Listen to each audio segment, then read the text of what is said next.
Ein Feuerrohr sorgt immer wieder für ein einzigartiges Ambiente im Garten. Und bis vor 2 Jahren waren diese Feuerrohre reine Luxusartikel. Dafür musste man schnell mal 700, 800 Euro ausgeben. Und selbst wenn man die Möglichkeit hatte, sich sowas selber zu bauen, dann gab es Bausätze. Und wenn man die komplett hatte mit dem Glasrohr, dann war man schnell auch mal bei über 300 Euro. Also wirklich eine teure Angelegenheit. Und dann kam plötzlich Aldi. Aldi hat ein Feuerrohr für 99 Euro auf den Markt gebracht und das Ganze sogar noch aus Edelstahl. Und da hat Lidl gesagt, von wegen, das können wir uns nicht gefallen lassen, wir schlagen knallhart zurück und bringt jetzt nach 2 Jahren ein eigenes Feuerrohr auf den Markt. Das Feuerrohr kostet ebenfalls 99 Euro. Ich habe das in der Werbung gesehen, bin am Montagmorgen um 7 Uhr in den Lidl geschossen, habe mir so ein Feuerrohr gesichert und wir werden das Ganze knallhart ausprobieren. Und ich habe auch natürlich noch das Aldi Feuerrohr. So können wir die miteinander vergleichen. Wir machen den ultimativen Test Aldi gegen Lidl. Wer liefert das bessere Feuerrohr? Wo kriegt man wirklich mehr für sein Geld? Und ich kann jedem versprechen, so ein Feuerrohr sorgt wirklich für ein einzigartiges Ambiente. Und das ist egal, ob man eine große Party im Garten hat oder ob man abends gemütlich zu zweit im Garten sitzt und dieses Feuer beobachtet. Das ist einfach schön, das ist einfach einzigartig. Und für alle, die so ein Feuerrohr noch nicht kennen, ganz kurz erklärt, sowas nennt man umgangssprachlich oft auch Pelletfackel. Das heißt, diese Feuerrohre werden mit handelsüblichen Pellets betrieben. Man hat einmal einen Vorratstank. Durch diesen Vorratstank rutschen die Pellets immer wieder nach in eine Brennkammer, verbrennen da. Dadurch entsteht eine Flamme. Diese Flamme hat eine seitliche Belüftung. Diese seitliche Belüftung sorgt dafür, dass diese Flamme sich in einem Glaszylinder hochzieht. Der kann also diese Temperatur auch ab und dadurch hat man noch eine effiziente Verbrennung der sogenannten Rauchgase und dadurch bildet sich mit der Zeit eine Flammensäule und die kann mal durchaus 1 Meter bis 1,20 Meter hoch sein und das sieht wirklich toll aus. Beim Auspacken fällt mir gleich auf, wie ordentlich das Ganze verpackt ist. Also alles so schön in so kleinen Luftkissen. Da dürfte wirklich nichts irgendwo passieren beim Transport. Ich habe das Glasrohr trotzdem erstmal zur Seite weggepackt und wir gucken uns erstmal die einzelnen Komponenten an und wie das Ganze verarbeitet ist. Das ist die Brennkammer an sich. Und wenn man sich die Brennkammer jetzt anguckt und ein standardmäßiges Feuerrohr, dann sieht man, das sieht völlig anders aus. Also das ist hier zum Beispiel das Aldi-Feuerrohr. Das habe ich schon mal hergeholt. Etwas über 1 Jahr alt, wurde 5, 6 Mal ungefähr benutzt. Und hier ist so diese Standardbrennkammer und das sieht hier schon relativ anders aus. Der grundlegende Aufbau innen ist natürlich der gleiche. Innen ist alles aus Edelstahl, unbeschichtet. Außen ist alles aus Edelstahl und das ist zusätzlich beschichtet. Ist natürlich immer so eine Geschmackssache, ob man das schwarz haben möchte oder alles silberglänzend haben möchte.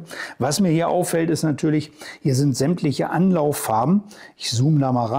Die sind alle nicht entfernt. Das heißt, das ist natürlich nicht ganz so schön. Muss ich aber wiederum sagen, es ist natürlich so, wenn man das Feuerrohr einmal anzündet, dann entstehen hier solche Temperaturen, dann sind sowieso überall Anlauffarben und dann ist das sowieso egal. Darum hat man da wahrscheinlich drauf verzichtet. Also sieht optisch im ersten Moment nicht so schön aus, muss man aber sagen, von wegen, wahrscheinlich wird da überlegt, von wegen einmal anzünden, dann sind Anlauffarben da und deswegen hat man die dann ganz einfach, hier unten sieht man das zum Beispiel auch, deswegen hat man die ganz einfach dran gelassen. Also sieht völlig anders aus, bin ich gespannt, wie das Ganze hinterher funktioniert. Ich habe eine Grundplatte, die schraubt man hier unter. Die hat mit dem Feuerprozess im Prinzip nicht viel mehr zu tun. Die ist aus Stahl. Das ist eine Aschekiste, relativ groß. Die wird einfach reingeschoben und dann habe ich hier unten die Rohre dran mit diesen kleinen Löchern hier und dann habe ich hier unten die Füße, die werden einfach eingesteckt. Und das ist der Pellettank. An den Pellettank kommt hier noch ein Halter. Und dieser Halter führt dann zusätzlich das Glasrohr. Also kann man sehr einfach alles zusammenbauen. Guckt man sich im Prinzip einmal an und dann ist das relativ selbsterklärend. Was mir hier noch auffällt, ist natürlich hier dieses Kaminband. Das ist auch immer ganz wichtig. Das ist dafür, dass das Glasrohr hier wirklich nicht kaputt geht. Das habe ich einmal hier oben eingeklebt und das habe ich hier einmal in diesem Ring. Und jetzt können wir das Feuerrohr im Prinzip zusammenbauen und dann können wir das mal mit dem Aldi Feuerrohr rein visuell, rein optisch schon mal vergleichen. Ein paar schöne Sicherheitshinweise dürfen natürlich auch nicht fehlen. Die sind hier an das eine Rohr mit rangeklebt.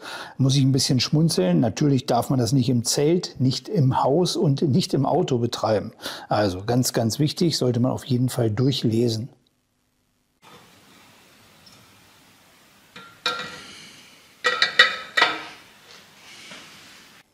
Wenn man diese beiden Feuerrohre jetzt das erste Mal vor sich stehen sieht, dann muss ich wirklich sagen, die sehen toll aus. Und das ist so ein Artikel, den konnte man bis vor kurzer Zeit entweder selber bauen oder man musste richtig viel Geld auf den Tisch legen. Das ist dann also wirklich so ein reiner Luxusartikel. Und wenn man heute denkt, 100 € hat man so ein schönes Feuerrohr. Die Feuerrohre oder die Glasrohre sind beide 80 mm vom Durchmesser. Die meisten Bausätze haben 100. Ich muss aber sagen, nach meinen Erfahrungen reichen 80 mm vollkommen aus, damit man wirklich so ein richtig schönes Ambiente im Garten hat. Vergleichen kann man das eigentlich sehr schwer. Es ist von der Optik her so ein bisschen anders. Das ist sicherlich Geschmackssache. Was einer der größten Unterschiede ist, ich habe hier das Ganze verblendet. Hier ist das Ganze so ausgeführt, dass man hier natürlich die Anlauffarben sieht. Wenn es einmal angewiesen ist, hat man hier leichte Anlauffarben und die sieht man. Und wenn man es länger anhat, wenn man es öfter anhat, dann werden die Anlauffarben noch ein bisschen stärker sein. Das ist hier, denke ich mal, der größte Unterschied, der größte Vorteil. Und jetzt ist natürlich die Frage, wie gut das brennt. Das ist ein bewährtes System, das hat man hier einfach kopiert. Hier hat man sich so ein bisschen mehr Gedanken gemacht, hat das Ganze so ein bisschen optimiert. Ob es optimiert besser brennt, ist natürlich immer die Frage. Ich habe hier ein quadratisches Rohr, das nutzen auch wirklich die meisten Feuerrohre.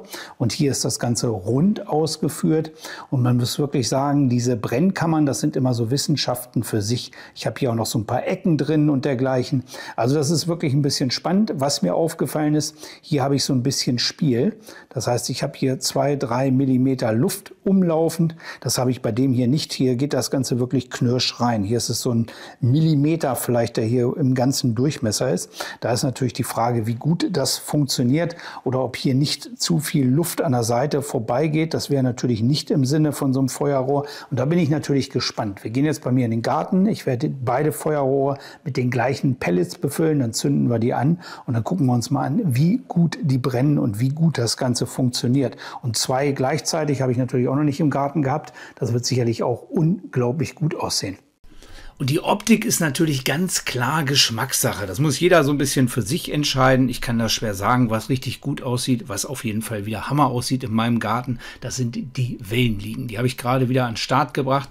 Einzigartig. Es sind Bausätze, gibt es auch Videos zu, kann man sich so eine einzigartige Wellenliege ganz einfach selber bauen. So ein Feuerrohr habe ich auch mal aus Schrott selber gebaut, das werde ich am Ende auch verlinken. Das ist auch eine schöne, einfache Sache, da will ich nicht drüber gehen. Und die befüllen wir jetzt einfach mit ganz normalen handelsüblichen Pellets. Ich habe beide Tanks gleich voll gemacht, dass man jetzt wirklich auch sehen kann, wie lange die dann brennen.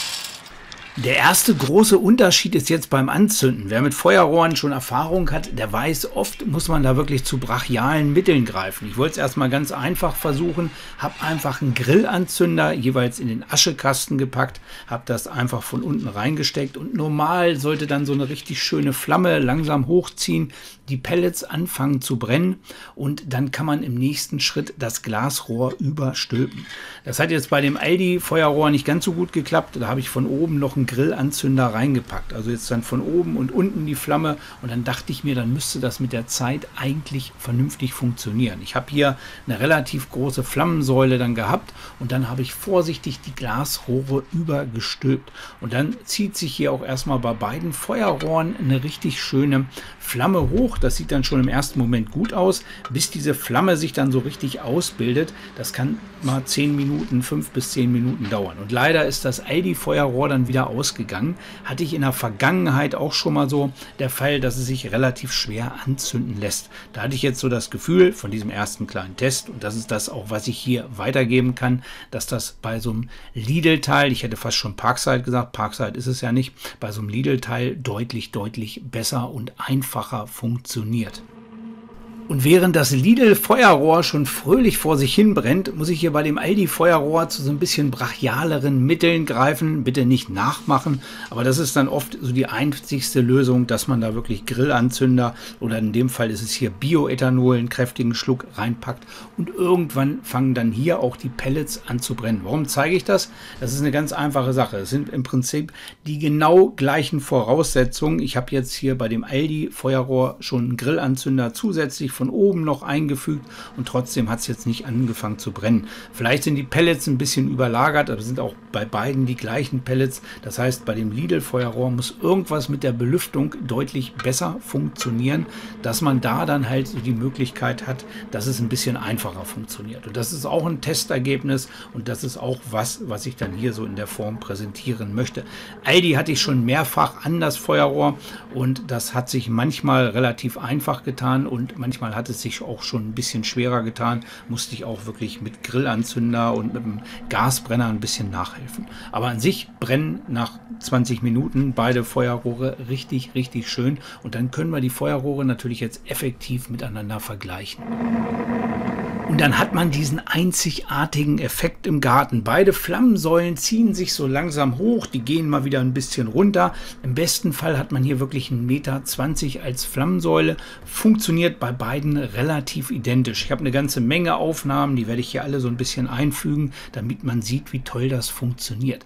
Was man ganz klar sieht hier aber, ist, dass es bei dem Lidl-Feuerrohr deutlich zentrierter ist, die Flamme. Das heißt, das Lidl-Feuerrohr füllt dieses Glasrohr nicht so effektiv aus. Das liegt wahrscheinlich daran, dass bei Aldi ein deutlich größeres Vierkantrohr in der Brennkammer drin ist und dadurch die Flamme so ein bisschen breiter ist. Das fällt optisch auf, das sind aber nur so Nuancen. Also man muss ganz klar so als Fazit sagen, man bekommt hier wirklich bei beiden anständiges Feuerrohr. Die Feuerrohre funktionieren. Bei dem Aldi-Feuerrohr ist es ein bisschen schwieriger, das Ganze anzuzünden. Da muss man ein bisschen mehr rumfummeln. Das ging hier in dem Versuch bei dem Lidl-Feuerrohr deutlich, deutlich besser.